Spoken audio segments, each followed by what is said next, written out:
Mga katrops, welcome back ulit sa aking channel, Sports React PH.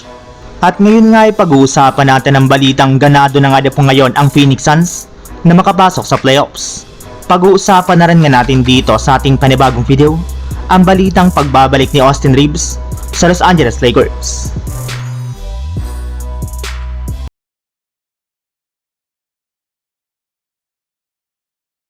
Matapos nga po mga katrops na mapako ang Phoenix Suns sa ika-11 pwesto sa standings ng West, ay marami na nga po sa kanilang mga fans ang nawala na nga po ng pag-asa na makakapag-compete pa sila sa playoffs at maging sa play-in tournament. Napakalamya nga po ng kanilang depensa na siyang pinakarason bakit hirap sila na manalo sa kanilang mga laro kahit kontra sa mahihinang kupunan.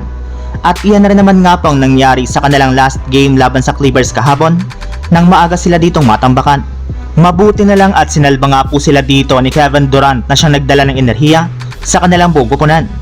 Napatunayan na rin naman nga po ng Suns na kaya talaga nila na mapa-improve ang kanilang depensa basta't gumawa lamang ng effort dito ang lahat ng kanilang mga players. Yes, dahil nga po sa nangyaring ito kahapon ay nabuhay ulit nga po ang pag-asa ng lahat ng mga players at fans ng Suns na makakahabol pa sila sa play-in tournament. Wala rin naman nga pong problema sa kanilang opensa dahil andito rin naman nga po sina Durant at Booker. Sadyang kailangan lamang nga po ng kanilang mga players na mag-double effort sa kanilang depensa na siyang nag-iisang susi para manalo sila sa kanilang mga susunod na laban.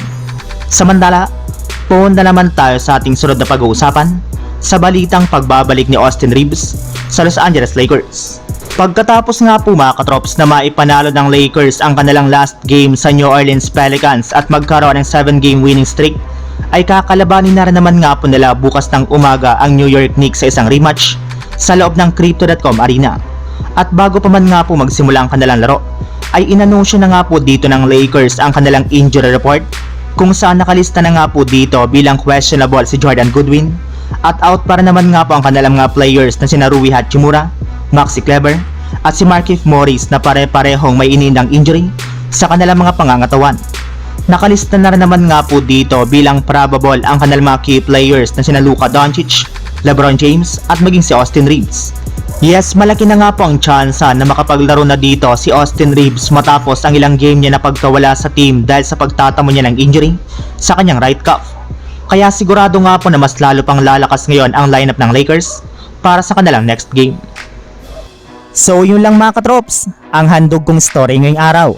Sana nag-enjoy kayo, please like and subscribe my YouTube channel, Sports React PH para sa iba pang story at update patungkol sa NBA.